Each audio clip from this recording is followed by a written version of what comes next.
So in the last video, I talked about the myth of keeping the elbow close to the body on the sidearm, and the reason it's done is to increase the spin to speed ratio, because it is important to put spin in the disc. Now, with the backhand, spin happens automatically. Don't need to worry about it. Everybody throws a backhand with enough spin. With the sidearm, it doesn't. With the sidearm, you have to make a conscious effort with proper technique to put enough spin on the disc. Now remember, the faster it's going, the more spin it needs relative to the speed it's going. And by the way you can tell if it has enough spin is really simple. If the disc flies through most of its flight like this, it doesn't have enough spin. If it flies like this, it has enough spin. So the disc itself tells you how much spin you need and whether or not you have enough. Now, there are three things we're going to do to put spin in the disc. Now, there's more to the sidearm than this, but I'm trying to break these videos into their simplest components. So I'm not going to talk about all the other components of the sidearm, just the three ways we're going to put spin in the disc. All right, step one, cock your wrist back.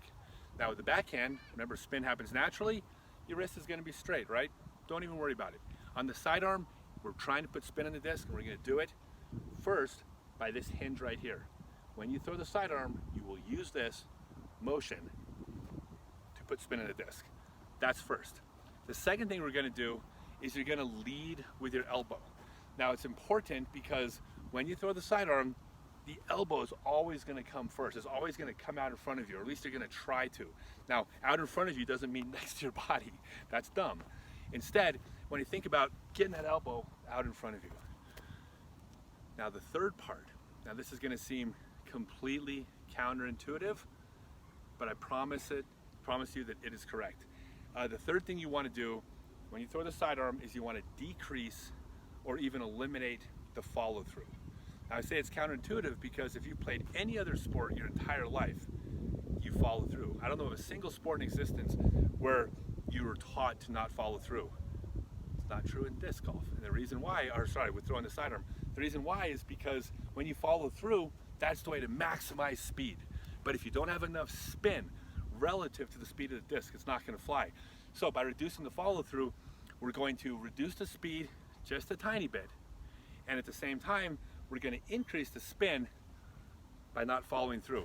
So when you throw the sidearm, I don't want you to think of throwing a ball, even though in many other ways it's more like throwing a ball than a frisbee.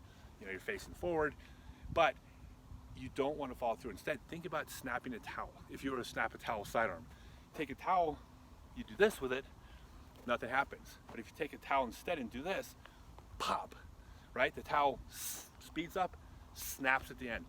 That's what I want you to do on the sidearm. Now you're going to think, well, if I don't follow through, how can I get any distance? I wouldn't worry about that.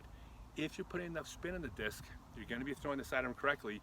If you're throwing the sidearm correctly, you're going to get the distance. The speed's going to happen. The disc is going to fly. And by the way, if it's not wobbling with enough spin, it doesn't need to have anywhere near as much speed to go the distance. So spin first.